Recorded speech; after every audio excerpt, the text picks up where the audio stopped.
लग भौजल तरना। बिनत करो अरदास सुनो, जे ठाकुर भावै।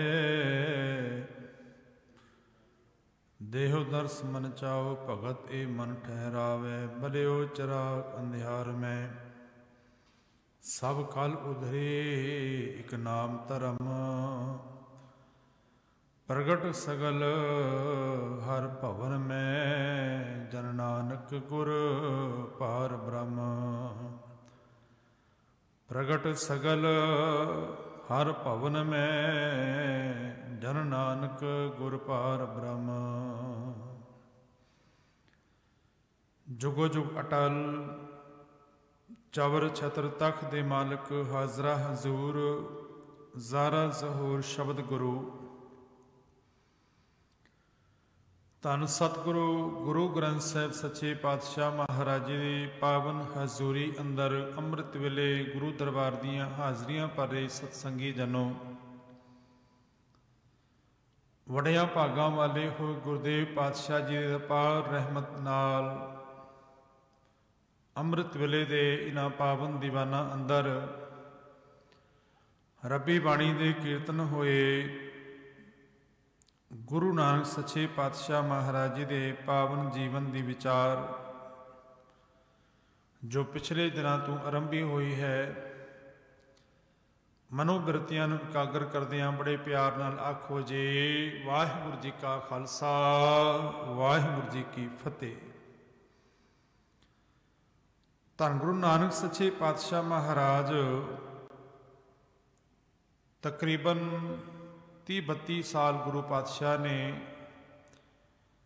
राय भोज की तलवंडी ननकाना साहिब विखे बतीत किए। 2.5-3 साल का समा गुरुदेव पातशाह ने सुल्तानपुर लोधी गुरुदेव पातशाह ने मोदी की कार की ते गुरुदेव पातशाह उस तो बाद पहली उदासी जिसमें पहली प्रचार फेरी किया जाता है, 8.25 साल पातशाह ने पहली उदासी दे विच ये समा जिहड़ा है बतीत किया। फिर गुरु पातशाह पहली उदासी तो बाद करतारपुर आके वसांदे ने ते उस तो बाद गुरुदेव पातशाह दूसरी जो प्रचार फेरी है, दूसरी उदासी है जो जोगियां दे धार्मिक स्थानां वाल गुरुदेव पातशाह ने की है। पहली उदासी गुरु पातशाह ने हिंदू धार्मिक स्थानां वाल की, दूसरी जिहड़ी है जोगियां दे स्थानां वाल की। ये तकरीबन 1.5 साल की सी। गुरुदेव पातशाह फिर वापस आए। फिर तीसरी जिहड़ी उदासी है गुरुदेव पातशाह ने इस्लाम धर्म के उन्हां स्थानां वाल की है। कल दे दीवाना दे विच असीं इत्थे तक पहुंचे सी कि गुरु नानक सच्चे पातशाह मक्के की धरती और मक्के तो बाद बगदाद की धरती पर पहुंचे ने। दस्तगीर नूं सच का सुनेहा देंदे ने गुरुदेव पातशाह, पर बगदाद की धरती अपने आप दे च बड़ा कुछ समो के बैठी हुई है, बड़ा कुछ संभालिया हुआ है। बगदाद के आखरी अर्थ होंदे ने तोहफा, रब दे वलों मिलिया होया वो गिफ्ट कह लीए, तोहफा जिहड़ा है वो बगदाद की धरती है। तो बगदाद के आखरी अर्थ तोहफा बनते ने। गुरु नानक सच्चे पातशाह बगदाद की धरती पर विचरे ने ते किस स्थान पर गुरु पातशाह महाराज रोज सवेरे शाम के दीवान सजाए जाते ने।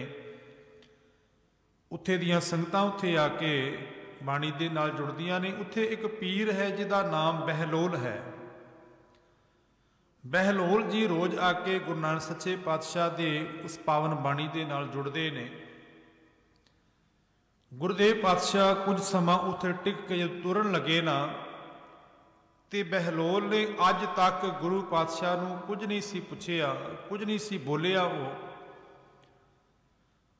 रोज आके उसने बाणी का कीर्तन सुनना, रोज आके उसने संगत करनी। पर जदों अज गुरु पातशाह तुरन लगे तो बहलोल ने गुरु नानक सच्चे पातशाह चरण पकड़ लए।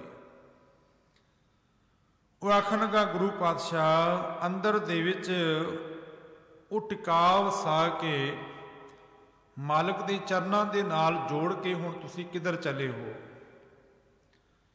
जे जा ही रहे हो तो मेरे पर यह परोपकार करो, या तो मैनू भी अपने नाल लैके चलो, नहीं तो इस निमाणी जिंद नूं अपने इस शरीर दे चों वखरा कर दिओ, ये जिंद मेरे शरीर दे चों कढ लिओ। धन गुरु नानक सच्चे पातशाह ने उत्थे बहलोल नूं बड़ा सुनेहा दिता जो बड़ा समझण योग है। महाराज आखन लगे बहलोल शरीरां दे नाल नहीं जुड़ना, जिस शब्द ने तेरे हिरदे अंदर टिका दिता है ना, उस शब्द नूं अपने जीवन का आधार बना।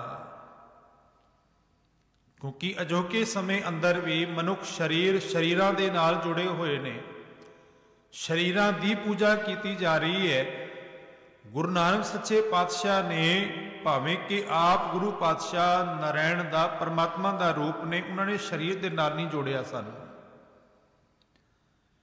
इसे करके आज संसार दे अंदर मैं कई बारी अर्ज करदा कि गुरु पातशाह की कोई असली तस्वीर नहीं है। भावें कहण नूं लोकी कहण पई ये जो तस्वीर साडे कोल है ये बिल्कुल गुरु नानक सच्चे पातशाह दी है, पर गुरु नानक सच्चे पातशाह की जो रियल तस्वीर है, फोटो है, वो किधरे भी नहीं है। महाराज ने सानू तस्वीरां दा पुजारी नहीं बनाया, गुरु पातशाह ने सानू शब्द दे नाल जोड़िया है कि पूजा अकाल की, परचा शब्द का, दीदार खालसे का। गुर की मूर्त मन में ध्यान, गुर का शब्द सच कर जान। महाराज ने सानू शब्द दे नाल जोड़िया है। ते बहलोल नूं भी गुरु पातशाह ने यही किया।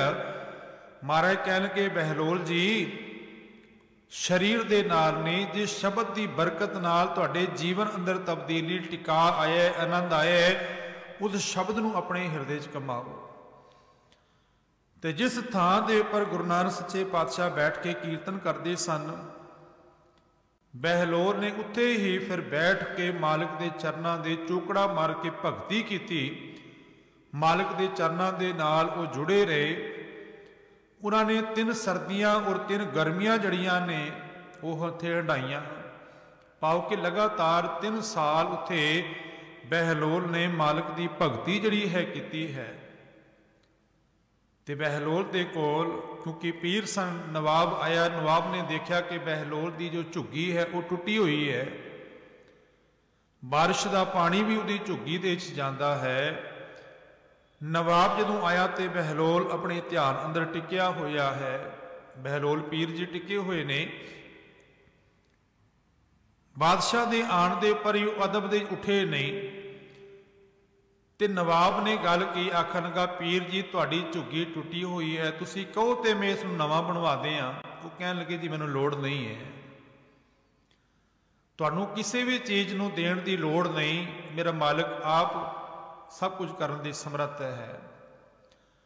नवाब के जाण तो बाद जदों चेलियां ने पुछया जदों बहलोल नूं कि साडी झुग्गी तो वाकई टुटी हुई है, बनवा लैंदे सी। बहलोल ने कहा कि यह सीस केवल बाबे नानक दे अगे झुकिया है, हुण दुनिया की मोहताजी मेरे हिरदे चों मुक गई है। जे अज इस नवाब ने मेरी झुग्गी बनानी हुंदी, जे बना दिंदा ते मैं इसके अगे भी झुक के इनू सलाम करदा, पर यह सीस ते केवल गुरु नानक दा हो गया है। गुरु नानक सच्चे पातशाह तू इलावा किसे अगे नहीं झुकिया, बेपरवाह हो गया बहलोल। बहलोल गुरु नानक सच्चे पातशाह के चरणों का मुरीद बनिया ते तां जीवन उसने गुरु नानक सच्चे पातशाह के उपदेश नूं अपने जीवन का आधार बनाया। डॉक्टर बलबीर सिंह जी जो भाई साहब सिंह जी के छोटे भराता सन, उन्होंने एक किताब लिखी, वो आखन लगे कि बगदाद की धरती के उपर एक अमीर मनुख का एक संगीतकार जिहदा नाम खराबी नाम का जो वो संगीतकार सी, उहदी मित्रता हो गई, बड़ा संगीत का जानन वाला सी वो। ते एक दिन अमीर मनुख के घर कोई फंक्शन सी, ते उसने अपने मित्र नूं जो संगीतकार है और फकीरी उन्हें धारण की हुई है, पर संगीत की जानकारी है, ਜਦੋਂ ਉਹਦੇ ਫੰਕਸ਼ਨ ਦੇ ਅੰਦਰ, ਉਹਦੇ ਪ੍ਰੋਗਰਾਮ ਦੇ ਅੰਦਰ ਉਹਨੇ ਫੱਟੇ ਪੁਰਾਣੇ ਕੱਪੜੇ ਪਾਏ ਹੋਏ ਨੇ, गले दे विच बाजा भी बधा होया है, ते आया ते दरबारी ने पहले आण तो मना करता भई तेरे फटे हुए कपड़े ने, तू इत्थे पार्टी अंदर किवें आ रहे हैं। खैर उन्हें पहुंच की, उन्हें कहा भई मेरा जो मित्र है उहदे कहण दे उपर आया, उन्होंने अंदर आण दिता गया। जदों संगीतकार ने, खराबी जी ने जदों संगीत जदों अंदर हाजिर होया ते सारे लोग देख के हसन लग पे। इत्थों तक कि जिहड़ा अपना उहदा मित्र सी उसने भी उहदी कोई बात नहीं सी पुछी। डॉक्टर बलबीर सिंह लिखते ने, कहने फिर उसने अपने संगीत दियां सुरां छेड़ियां। जो संगीत दियां सुरां छेड़ियां ते एक सुरां दे नाल उन्हें लोकां नूं बड़ा हसाया, लोग बड़े हसे। राग ते बड़ी ताकत है, बड़े राग दे माहिर होए ने। बेजू बावरे की गल करते हाँ असी, तानसैन की गल करते हाँ, भाई मरदाना जी बड़े कमाल दे सरिंदे सन, रबाब बजाया करते सन। राग दे नाल अग प्रगट कर देनी, दीवे जला देने, राग दे नाल बारिश कर देनी, मलार राग रख के, ये राग की ताकत है।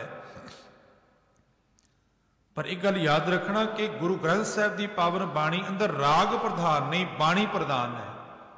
भावें कि बाणी सारी रागां दे विच है, पर राग प्रधान नहीं ने, बाणी प्रधान है। रागां नूं लिया गया है नाल। उस संगीतकार ने जदों एक राग गाया तो लोग हसन लग पे, दूसरे राग दियां सुरां छड़ियां लोग रोण लग पे, ते तीसरा जदों राग गाया तो लोग बेहोश होकर जमीन के उपर डिग पे। उन्हें कागज चुके आ, कागज च लिखे आ, अपने मित्र नूं कहन लगा तेरे लोकां नूं मैं हसाया भी बड़ा, तेरे लोकां नूं रुवाया भी, अखीर में बेहोश करके तुरिया इथों, क्योंकि इन्हां नूं मेरे संगीत की कदर ही नहीं, ते जिथे लोकां नूं कदर ना होए उत्थे रखना ठीक नहीं है। पर गुरु नानक सच्चे पातशाह जदों बगदाद की धरती ते पहुंचे ना, बगदाद दे विच संगीत नूं बड़ा मलीन गिणिया जांदा सी। ते बाबे नानक ने एक ओंकार की धुन अलापी, आखन लगे ना मैं हसाण आया ना मैं रुवाण आया, इस राग दे राही जीवा नूं निरंकार दे चरनां दे जोड़न आया। जिन्हों भाई गुरदास जी आखने कि दित्ती बाग निवाज कर, सुन समान हुआ जहाना, सुन मुन नगरी पे देख पीर पया हैराना। गुरु नानक सच्चे पातशाह ने फिर बगदाद तो वापसी हुण तलवंडी वाले जो तुरे ने, रस्ते अंदर गुरु पातशाह हुण तुलंबे की धरती पर पहुंचे ने, जिथे सज्जन ठग रात दिन पाप कमारिया है। ये साखी तकरीबन आप सारिਆਂ ਨੂੰ याद है और कई बारी सुनी है, मैं थोड़ा जिहा समा लवांगा। एक पासे मस्जिद बनाई हुई है, एक पासे ने ठाकुर द्वारा बनाया हुआ है। ते केवल उस जदों गुरु नानक सच्चे पातशाह गए तो केवल गुरु नानक सच्चे पातशाह ही नहीं, होर भी बड़े उत्थे राही पहुंचे हुए ने, होर भी लोकी सन उत्थे। ते महाराज सतगुरु पातशाह ते अंदर दियां जानन वाले गुरुदेव आखन लगे मरदानिया रबाब छेड़ बाणी आई है। गुरुदेव ने फिर सूही राग दियां सुरां लाइयां ते सूही राग दे अंदर ये बचन उच्चारण किया कि उजल केहा चिलकना घोटम घालड़ी मस, धोटियां जूठ न उतरै जे सो धोवा, तिस सज्जण सही नाल मैं चलदियां नाल चलन, जिथै लेखा मंगीए तिथै खड़े दिसन। सज्जन नूं लगा कि गुरु पातशाह ते मेरा हिरदा ही पढ़ रहे ने, सतगुरु जी दे चरनां ते जाके डिग पिया। आखन लगा गुरु पातशाह बड़े पाप कमाए ने, पर जो तुसी यह शब्द पढ़िया है, इस शब्द ने मेरा हिरदा ही पढ़ के सामने रखिया है। ये मेरे हिरदे की अंदर की जो पीड़ा है, मेरे हिरदे का जो भाव है, वो ही प्रगट किया है। देखो कमाल की गल, गुरु नानक सच्चे पातशाह ने एको शब्द पढ़िया, सज्जन ठग नहीं रहा, सज्जन बन गया। भूमिए चोर दे कोल गुरु पातशाह ने एको शब्द पढ़िया कि चोर की हामा भरे ना कोए, चोर किया चंगा क्यों होए। ਭੂਮੀਆਂ ਚੋਰ ਚੋਰ ਨਹੀਂ ਰਿਹਾ, ਸਾਧ ਬਣ ਗਿਆ। ਕੋਡਾ ਰਾਖਸ਼ ਨਹੀਂ ਰਿਹਾ, ਉਹਦੀ ਬਿਰਤੀ ਬਦਲ ਗਈ। ਪਰ ਗੁਰੂ ਪਾਤਸ਼ਾਹ ਸਾਨੂੰ ਉਹ ਰੋਜ਼ ਸ਼ਬਦ ਦੀ ਬਰਕਤ ਦਿੰਦੇ ਨੇ। ਅਸੀਂ ਕੀਰਤਨ ਵੀ ਸੁਣਦੇ ਹਾਂ, ਬਾਣੀ ਵੀ ਪੜ੍ਹਦੇ ਹਾਂ, ਔਰ ਕਿਤਨੇ ਕਿਤਨੇ ਸ਼ਬਦ ਸਾਨੂੰ ਯਾਦ ਵੀ ਨੇ, ਕਿਤਨੇ ਸ਼ਬਦ ਅਸੀਂ ਰੋਜ਼ ਹੀ ਨਿਤ ਹੀ ਪੜ੍ਹਦੇ ਸੁਣਦੇ ਹਾਂ। ਪਰ ਇਹ ਹਿਰਦਾ ਇਤਨਾ ਕਠੋਰ ਹੋਇਆ ਪਿਆ ਕਿ ਉਹ ਸ਼ਬਦ ਹਿਰਦੇ ਅੰਦਰ ਜਾ ਹੀ ਨਹੀਂ ਰਿਹਾ। ਜਿਸ ਇੱਕੋ ਸ਼ਬਦ ਦੀ ਰਹਿਮਤ ਨਾਲ ਸੱਜਣ ਠੱਗ ਵਾਕਈ ਸੱਜਣ ਬਣ ਗਿਆ, ਭੂਮੀਆਂ ਚੋਰ ਵਾਕਈ ਸਾਧ ਬਣ ਗਿਆ। ਗੁਰੂ ਪਾਤਸ਼ਾਹ ਰਹਿਮਤ ਕਰਨ ਕਿ ਇਸ ਕਠੋਰ ਹਿਰਦੇ ਦੇ ਵਿੱਚ ਮਾਲਕ ਦੀ ਸ਼ਬਦ ਦੀ ਬਰਕਤ ਹੋਏ, ਇਹ ਹਿਰਦਾ ਵੀ ਰੱਬ ਦਾ ਰੂਪ ਬਣ ਜਾਏ। ਕਿਉਂਕਿ ਗੁਰਦੇਵ ਪਾਤਸ਼ਾਹ ਆਖਦੇ ਨੇ ਕਿ ਸਾਰੇ ਹੀ ਜੀਵ ਰੱਬ ਦਾ ਰੂਪ ਨੇ। ਮਨ ਤੂੰ ਜੋਤ ਸਰੂਪ ਹੈ, ਆਪਣਾ ਮੂਲ ਪਛਾਣ। ਗੁਰੂ ਮਹਾਰਾਜ ਆਖਦੇ ਕਿ ਆਪਣੇ ਮੂਲ ਦੀ, ਆਪਣੇ ਅਸਲੇ ਦੀ ਪਛਾਣ ਕਰ। ਗੁਰੂ ਪਾਤਸ਼ਾਹ ਫਿਰ ਉੱਥੋਂ ਤੁਰੇ ਨੇ ਤੁਲੰਬੇ ਧਰਤੀ ਤੋਂ, ਤੇ ਗੁਰੂ ਪਾਤਸ਼ਾਹ ਹੁਣ ਵਲੀ ਕੰਧਾਰੀ ਦੇ ਕੋਲ ਪਹੁੰਚਦੇ ਨੇ। ਸਤਿਗੁਰ ਮਹਾਰਾਜ ਆਖਣਗੇ ਮਰਦਾਨਿਆ ਕੀਰਤਨ ਕਰ ਲਈਏ। ਮਰਦਾਨਾ ਜੀ ਕਹਿਣਗੇ ਪਾਤਸ਼ਾਹ ਕੀਰਤਨ ਨਹੀਂ ਹੋਏਗਾ। ਗੁਰਦੇਵ ਕਹਿਣਗੇ ਕਿਉਂ, ਕੀ ਹੋਇਆ? ਮਹਾਰਾਜ ਅੱਜ ਸੁਰਾਂ ਨਹੀਂ ਲੱਗਣਗੀਆਂ। ਕਹਿਣਗੇ ਕਾਰਨ ਕੀ ਹੈ? ਕਹਿਣਗੇ ਬੜੇ ਜ਼ੋਰਾਂ ਦੀ ਪਿਆਸ ਲੱਗੀ ਹੈ, ਪਹਿਲੇ ਪਾਣੀ ਪੀਆਂ ਉਸ ਤੋਂ ਬਾਅਦ ਹੀ ਸੁਰਾਂ ਲੱਗਣਗੀਆਂ। ਮਹਾਰਾਜ ਕਹਿਣਗੇ ਫਿਰ ਇਸ ਪਹਾੜੀ ਦੇ ਉੱਪਰ ਕੋਈ ਵਲੀ ਕੰਧਾਰੀ ਰਹਿੰਦਾ ਹੈ, ਉਹਦੇ ਕੋਲ ਜਾ ਕੇ ਤੂੰ ਪਾਣੀ ਦੀ ਤ੍ਰਿਪਤ ਕਰਕੇ ਆ। ਮਰਦਾਨਾ ਜੀ ਗਏ ਨੇ ਤੇ ਵਲੀ ਕੰਧਾਰੀ ਦੇ ਕੋਲ ਜਾ ਕੇ ਪਾਣੀ ਦੀ ਮੰਗ ਕੀਤੀ। ਕੇਵਲ ਵਲੀ ਕੰਧਾਰੀ ਦੇ ਕੋਲ ਮਰਦਾਨਾ ਹੀ ਜੀ ਨਹੀਂ, ਉੱਥੇ ਜੋ ਲੋਕ ਵਸਨੀਕ ਨੇ ਉਹ ਵੀ ਜਾਂਦੇ ਨੇ। ਉਹ ਹੰਕਾਰ ਦੇ ਅੰਦਰ ਇਤਨਾ ਆਪਣੇ ਆਪ ਨੂੰ ਫਾਰਿਆ ਹੋਇਆ, ਉਹ ਪਹਿਲੇ ਆਪਣੀ ਖੁਸ਼ਾਮਦ ਕਰਾਂਦਾ ਹੈ, ਉਸ ਤੋਂ ਬਾਅਦ ਲੋਕਾਂ ਨੂੰ ਪਾਣੀ ਪੀਣ ਨੂੰ ਦਿੰਦਾ ਹੈ। ਜੋ ਇਹ ਪਾਣੀ ਦਿੱਤੀਆਂ ਹੋਈਆਂ ਰੱਬ ਦੀਆਂ ਅਨਾਇਤਾਂ ਨੇ। ਦੇਖੋ ਸੰਸਾਰ ਦੇ ਅੰਦਰ ਜਿਤਨੇ ਵੀ ਪਦਾਰਥ ਨੇ, ਜਿਤਨੇ ਵੀ ਦੁਨੀਆ ਦੇ ਸੁੱਖ ਨੇ, ਉਹ ਰੱਬ ਦੀਆਂ ਦਿੱਤੀਆਂ ਹੋਈਆਂ ਅਨਾਇਤਾਂ ਨੇ, ਜਿਨ੍ਹਾਂ ਦੇ ਉੱਪਰ ਲੋਕਾਂ ਨੇ ਆਪਣਾ ਕਬਜ਼ਾ ਕੀਤਾ ਹੋਇਆ। ਬਾਬਾ ਨਾਨਕ ਆਖਦੇ ਨੇ ਕਿ ਜੋ ਕੁਛ ਪਾਇਆ ਸੋ ਏਕਾ ਵਾਰ, ਇੱਕੋ ਵਾਰੀ ਇਸ ਸ੍ਰਿਸ਼ਟੀ ਦੇ ਅੰਦਰ ਮਾਲਕ ਨੇ ਇਤਨਾ ਪਾ ਦਿੱਤਾ ਹੈ ਕਿ ਲੋਕ ਖਾਂਦੇ ਨੇ, ਪੁੰਚਦੇ ਨੇ, ਮਾਣਦੇ ਨੇ, ਪਰ ਉਹ ਮੁੱਕਣ ਦੇ ਵਿੱਚ ਨਹੀਂ ਆਉਂਦਾ। ਇਤਨੇ ਪਦਾਰਥ ਉਸ ਧਰਤੀ ਦੇ ਅੰਦਰ ਉਸ ਮਾਲਕ ਨੇ ਪਾ ਦਿੱਤੇ ਨੇ, ਪਰ ਲੋਕਾਂ ਨੇ ਉਹਨਾਂ ਉੱਪਰ ਕਾਬਜ਼ ਕਰਕੇ ਆਪਣੇ ਆਪ ਨੂੰ ਹੀ ਹਉਮੈ ਨੂੰ, ਹੰਕਾਰ ਨੂੰ ਵਧਾਇਆ ਹੈ। ਵਲੀ ਕੰਧਾਰੀ ਵੀ ਇਹੀ ਕਰਦਾ ਹੈ।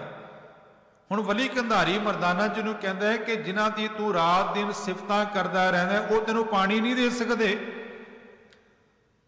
ਜਿਸ ਬਾਬੇ ਨਾਨਕ ਦੀਆਂ ਸਿਫਤਾਂ ਕਰਦਾ ਹੈ, ਉਹ ਆਪਣੇ ਕੀਰਤਨੀਏ ਦੀ ਪਿਆਸ ਨਹੀਂ ਬੁਝਾ ਸਕਦੇ। ਉਸੇ ਕੋਲ ਜਾ ਕੇ ਪਾਣੀ ਲੈ, ਪਾਣੀ ਨਹੀਂ ਦਿੱਤਾ। ਮਰਦਾਨਾ ਜੀ ਵਾਪਸ ਆ ਕੇ ਮਹਾਰਾਜ ਨੇ ਪੁੱਛਿਆ ਮਰਦਾਨਿਆ ਪਾਣੀ ਪੀਆ ਹੈ? ਕਹਿਣਗੇ ਪਾਤਸ਼ਾਹ ਪਾਣੀ ਨਹੀਂ ਦਿੱਤਾ ਉਸਨੇ। ਮਹਾਰਾਜ ਕਹਿਣਗੇ ਇੱਕ ਵਾਰੀ ਫਿਰ ਜਾ। ਮਹਾਰਾਜ ਦਾ ਹੁਕਮ ਮੰਨ ਕੇ ਮਰਦਾਨਾ ਜੀ ਦੁਬਾਰਾ ਫਿਰ ਗਏ। ਮੈਂ ਦੇਖੀ ਤੇ ਨਹੀਂ, ਪਰ ਲੋਕੀ ਦੱਸਦੇ ਨੇ ਕਿ ਬੜੀ ਉੱਚੀ ਪਹਾੜੀ ਹੈ ਉਹ। ਮਰਦਾਨਾ ਜੀ ਜਦੋਂ ਦੁਬਾਰਾ ਫਿਰ ਇੱਕ ਬੰਦਾ ਪਿਆਸਾ ਹੋਏ ਔਰ ਪਿਆਸ ਦੇ ਵਿੱਚ ਇਤਨੀ ਉੱਚੀ ਪਹਾੜੀ ਚੜ੍ਹ ਕੇ ਦੁਬਾਰਾ ਫਿਰ ਜਾਏ, ਬੜਾ ਔਖਾ ਹੈ। ਮਰਦਾਨਾ ਜੀ ਫਿਰ ਗਏ। ਵਲੀ ਕੰਧਾਰੀ ਨੇ ਫਿਰ ਤਾੜਨਾ ਕਰਕੇ ਮਰਦਾਨਾ ਜੀ ਨੂੰ ਫਿਰ ਵਾਪਸ ਭੇਜ ਦਿੱਤਾ। ਦੂਸਰੀ ਵਾਰ ਫਿਰ ਆ ਕੇ ਮਰਦਾਨਾ ਜੀ ਕਹਿਣਗੇ ਪਾਤਸ਼ਾਹ ਵਲੀ ਕੰਧਾਰੀ ਪਾਣੀ ਨਹੀਂ ਦੇ ਰਿਹਾ। ਗੁਰਦੇਵ ਆਖਣਗੇ ਮਰਦਾਨਿਆ ਮੇਰੇ ਕਹਿਣ ਦੇ ਉੱਪਰ ਇੱਕ ਵਾਰੀ ਫਿਰ ਚਲਾ ਜਾ।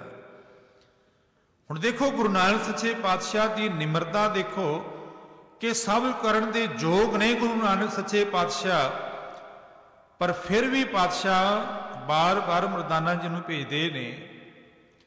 ਇਹ ਹੈ ਕਿ ਤਾਕਤਾਂ ਹੋਣ ਦੇ ਬਾਵਜੂਦ ਵੀ ਉਹਨੂੰ ਜਰ ਕਰ ਲੈਣਾ, ਜਿਹਨੂੰ ਭਾਈ ਸਾਹਿਬ ਬਾਣੀ ਅੰਦਰ ਆਖਦੇ ਨੇ। ਔਰ ਬਾਬਾ ਫਰੀਦ ਸਾਹਿਬ ਦੇ ਸਲੋਕਾਂ ਦੇ ਚੋਂ ਬਚਨ ਆਉਂਦਾ ਕਿ ਮਤ ਹੁੰਦੀ ਹੋਏ ਇਆਣਾ, ਤਾਣ ਹੁੰਦਾ ਹੋਏ ਨਿਤਾਣਾ, ਅਣਹੋਂਦੇ ਆਪ ਵਡਾਏ, ਕੋਈ ਐਸਾ ਭਗਤ ਸਦਾਏ। ਮਰਦਾਨਾ ਜੀ ਤੀਸਰੀ ਵਾਰ ਫਿਰ ਗਏ।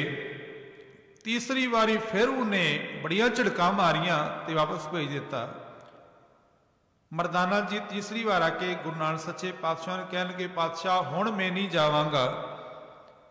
गुरुदेव आखन के की होया? आखन के 2 वारी ते वो मैनू ही माड़ा कहंदा रहा, पर तीजी बार हुण पातशाह उन्होंने तुहानू भी बड़ियां माड़े बोल बोले ने, वो मेरे को बर्दाश्त नहीं हो सकते।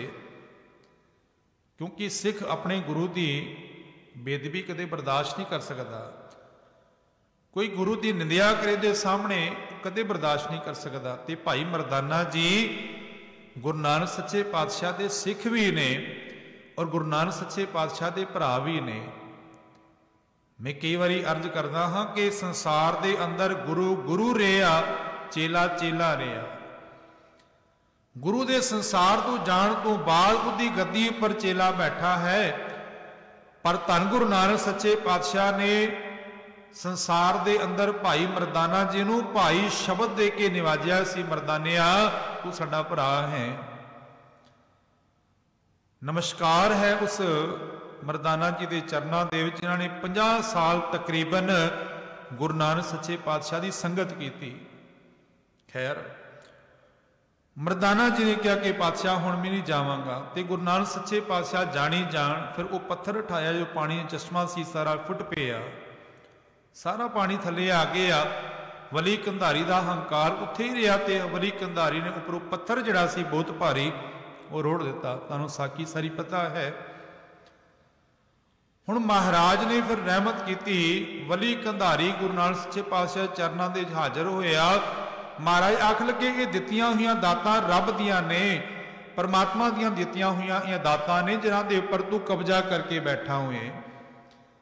जिसनों मैं इस तरह कहता हाँ कि गुरु नानक सच्चे पातशाह ने वली कंधारी को पहले जामे अंदर पानी लैके 10वें जामे अंदर पाई कन्हैया जिन्हों वो पानी की जिहड़ी सराही सी पकड़ा दी। भाई मरदाना जी जदों गुरु नानक सच्चे पातशाह ने वली कंधारी को पानी लिया, 10वें जामे अंदर गुरु नानक सच्चे पातशाह का ही रूप धन गुरु कलगीधर पातशाह भाई कन्हैया जिन्हों सेवा देंदे ने कि अज तो बाद ये पानी की सेवा तुसी करनी है।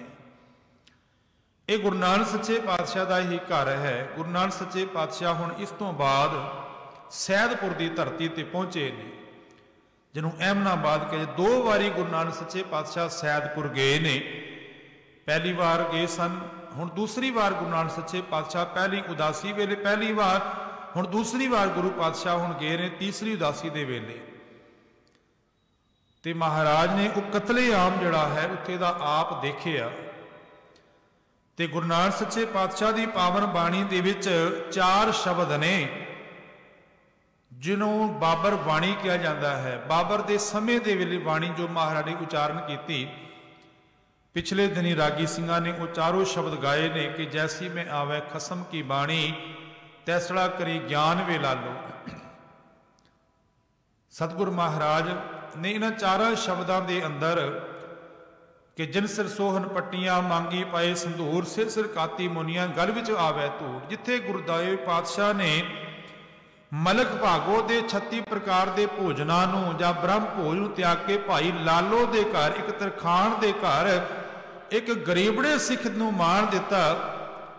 ते भाई लालो नूं मान देंदियां होया मलक भागो नूं कहा सी कि जो तू ये लोकां नूं ठग के तेरी कमाई हुई माया लहू दे समान है, लहू दे तुल है, वो रब दे घर प्रवान नहीं हो सकती। उत्थे एक गरीबड़े सिख नूं भाई लालो नूं मान दिता गुरु नानक सच्चे पातशाह महाराज ने। बाबर दा हमला होया ते पहले गुरुदेव पातशाह ने लोकां नूं सुचेत कीता सी कि खुरासान खसमाना किया हिंदुस्तान डराया, आपे दोष न दे करता जमकल मुगल चढ़ाया, इति मार पे को लाने तैं की दर्द ना आया। महाराज ने लोगों को सुचेत किया कि तुसी जागृत हो जाओ। और देखो 1519 दे विच बाबर ने पहली बार हमला किया सी, लोगों ने मुकाबला किया, वो कुछ थावां जित के वापस चला गया सी। फिर 2 साल बाद फिर बाबर ने हमला किया 1521 दे विच जदों सैदपुर पहुंचिया सी बाबर, तो इतना कतलेआम होया। इत्थे दे लोकां ने यह गल कि जदों बाबर का हमला होएगा उन्होंने अपने मौलवी अपने पंडित बिठाए कि ऐसे मंत्र पढ़न के बाबर दियां फौजां सारियां जड़ियां ने अन्नियां हो जाणगियां ते साडा कुछ बिगाड़ नहीं सकणगियां। ਅਸੀਂ कई बारी कह देंगे हाँ कि गुरु नानक सच्चे पातशाह शांति के पुंज सन, पीरां की तरह जीवन बतीत किया, पर धन गुरु कलगीधर पातशाह ने तलवार चुक लई। तलवार दे बाबे नानक ने भी चुकी, पर बाबे नानक की तलवार जिहड़ी सी वो शब्द की तलवार सी। ये महाराज गुरु नानक सच्चे पातशाह के बचन ने कि जो तो प्रेम खेलन का चाओ सिर तर तली गली मेरी आओ, इत मार्ग पैर धरी जै सिर दीजै कान ना कीजै। बाबा नानक कहते हैं इस मार्ग के उपर जे तुरना है। सतगुर आखन लगे जिन्हां फौजां नूं चाहिदा सी, पठाणां नूं चाहिदा सी कि वह बाबर दे नाल जुल्म के खिलाफ उन्हां दे नाल बराबर करदे, उन्हां दे नाल जंग लड़दे। वो मौलवियां और पंडितां दे आखे लग के मंत्रां दे चक्कर दे पै गए ते बाबर ने फिर लुट खसुट की। ते महाराज ने फिर बाणी अंदर आख्या कि कोई मुगल ना हुआ अंधा, किना ना परचा लाया, मुगल पठाना भई लड़ाई, रण में तेग वगाई, जिनकी चरी दरगाह पाटी तिना मरना पाई। अगों दे जे चेतीए तां कायत मिलिया सजाए, जे सुचेच हो जांदे ते फिर ये सजा ना माननी पैंदी। ते सैदपुर नूं मासपुरी विच आख मसोला बाणी की पंक्ति है, इनू मासपुरी भी किया गया क्योंकि मासां दे लोथड़े पे हुए ने, किधरे बच्चियां दे पे हुए ने, किधरे जवानां दे पे ने, किधरे बुजुर्गां दे पे ने, किधरे इस्त्रियां दे, मावां दे, बच्चियां दे शरीरां टुकड़े पे हुए ने।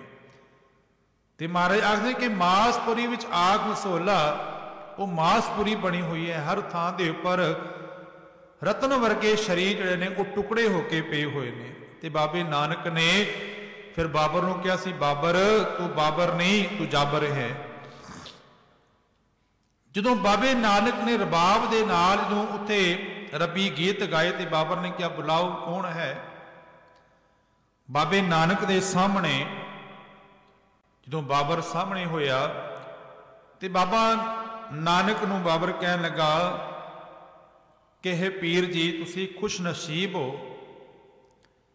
कि तुसी मेरे तक पहुंचे हो, नहीं तो मेरे तक कोई पहुंच नहीं सकता। और जिहड़ा हुण ये वेला है मेरे वास्ते शराब ते कबाब का वेला है। इस वेले दुनिया की सब तो महंगी जिहड़ी शराब है वो मैं वरतदा हाँ, दुनिया के सब तो महंगा जिहड़ा बर्तन है उहदे मैं शराब पींदा हाँ। सतगुर आखन लगे दे नाल की होएगा, कहन लगा इहदे नाल मैनूं सारे गम भुल जाणगे, मैं की कीता है की नहीं कीता, उन्हां सारियां तो मैं मदहोश हो जावांगा, ये सारियां चीज़ां मैनूं भुल जाणगियां। सतगुर आखन लगे जो तू पाप कमाए ने ये कुछ दिनां दे तो भुल सकदा है, कुछ घंटियां लई भुल सकदा है, पर ये तेरे सिर तू पापां दा करजा हटेगा नहीं। इतिहासकार कहंदे ने कि उस दिन बाबर ने शराब नहीं सी पीती, सारी रात वो तड़फदा रहा।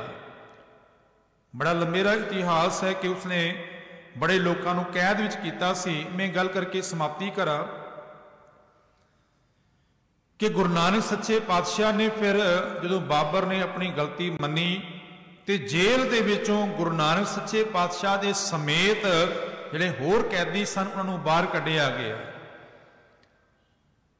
असी कहते हैं कि मेरी पीरी दे मालक धन गुरु हरगोबिंद साहब सच्चे पातशाह बंदी छोड़ दाता ने, क्योंकि 52 राजियां नूं मुक्त किया सी महाराज ने, पर पहले जामे अंदर गुरु नानक सच्चे पातशाह ने अपने नाल जो कैदी डके हुए सन महाराज ने उन्होंने रिहा कराया सी।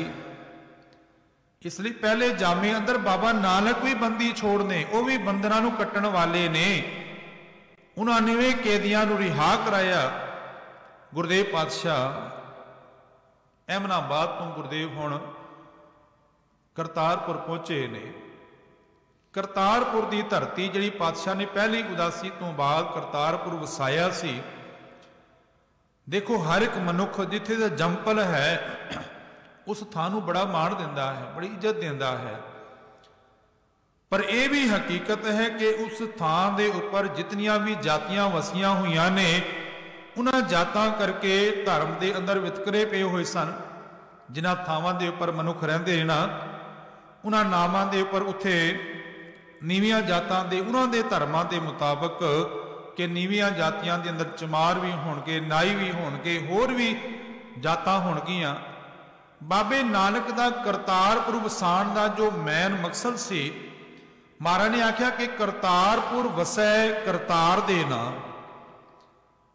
ਕਰਤਾਰ ਦੇ ਪਰਮਾਤਮਾ ਦੇ ਨਾਮ ਦੇ ਉੱਪਰ ਮਹਾਰਾਜ ਨੇ ਸਿੱਖੀ ਦਾ ਇਹ ਪਹਿਲਾ ਕੇਂਦਰ ਸਥਾਪਿਤ ਕੀਤਾ। ਮਹਾਰਾਜ ਦਾ ਜਨਮ ਰਾਏ ਭੋਏ ਤਲਵੰਡੀ ਹੈ, ਨਨਕਾਣਾ ਸਾਹਿਬ ਹੈ, ਪਰ ਸਿੱਖੀ ਦਾ ਪਹਿਲਾ ਕੇਂਦਰ ਗੁਰਦੇਵ ਪਾਤਸ਼ਾਹ ਨੇ ਕਰਤਾਰਪੁਰ ਜਿਹੜਾ ਹੈ ਉਹ ਸਥਾਪਿਤ ਕੀਤਾ, ਕਿਉਂਕਿ ਕਰਤਾਰਪੁਰ ਕਰਤਾਰ ਦੀ ਥਾਂ ਹੈ।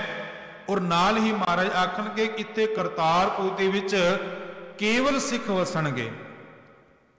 ਸਿੱਖ ਤੋਂ ਭਾਵ ਇਹ ਨਹੀਂ ਕਿ ਜਿਨ੍ਹਾਂ ਦੇ ਕੇਸ ਨੇ, ਜਿਹੜੇ ਸਿੱਖਿਆ ਨੂੰ ਮੰਨਣ ਵਾਲੇ ਨੇ, ਜਿਹੜੇ ਮਹਾਰਾਜ ਦੀ ਬਾਣੀ ਨਾ ਉਪਦੇਸ਼ ਨੂੰ ਆਪਣੇ ਜੀਵਨ ਨੂੰ ਧਾਰਨ ਕਰਨ ਵਾਲੇ। ਤੇ ਗੁਰਦੇਵ ਪਾਤਸ਼ਾਹ 1 ਸਾਲ ਦੇ ਅੰਦਰ ਹੀ ਕਰਤਾਰਪੁਰ ਮੁਕੰਮਲ ਵਸ ਗਿਆ ਸੀ, ਜਿੱਥੇ ਧਰਮ ਦੇ ਕੋਈ ਵਿਤਕਰੇ ਨਹੀਂ, ਕੋਈ ਉੱਚੀ ਜਾਤ ਵਾਲਾ, ਕੋਈ ਨੀਵੀਂ ਜਾਤ ਵਾਲਾ ਨਹੀਂ, ਉੱਥੇ ਸਾਰੇ ਇੱਕੋ ਬਰਾਬਰ ਨੇ। ਜਿਸ ਨੂੰ ਕਲਗੀਧਰ ਆਖਦੇ ਨੇ ਕਿ ਮਾਨਸ ਕੀ ਜਾਤ ਸਭੈ ਏਕ ਹੈ ਪਹਿਚਾਨਬੋ। ਗੁਰਦੇਵ ਪਾਤਸ਼ਾਹ ਨੇ ਜੀਵਨ ਦੇ ਅਖੀਰਲੇ ਸਾਲ, ਜਿਹਨੂੰ 18 ਸਾਲ ਕਿਹਾ ਜਾਂਦਾ ਹੈ, ਕਰਤਾਰਪੁਰ ਰਹਿ ਕੇ ਆਪ ਖੇਤੀ ਕੀਤੀ, ਕਿਰਤ ਕੀਤੀ। ਮਹਾਰਾਜ ਨੇ ਆਉਣ ਵਾਲੇ ਦੀਵਾਨਾਂ ਦੇ ਵਿੱਚ ਅਗਲੀ ਵਿਚਾਰ ਗੁਰੂ ਪਾਤਸ਼ਾਹ ਲੈਣਗੇ।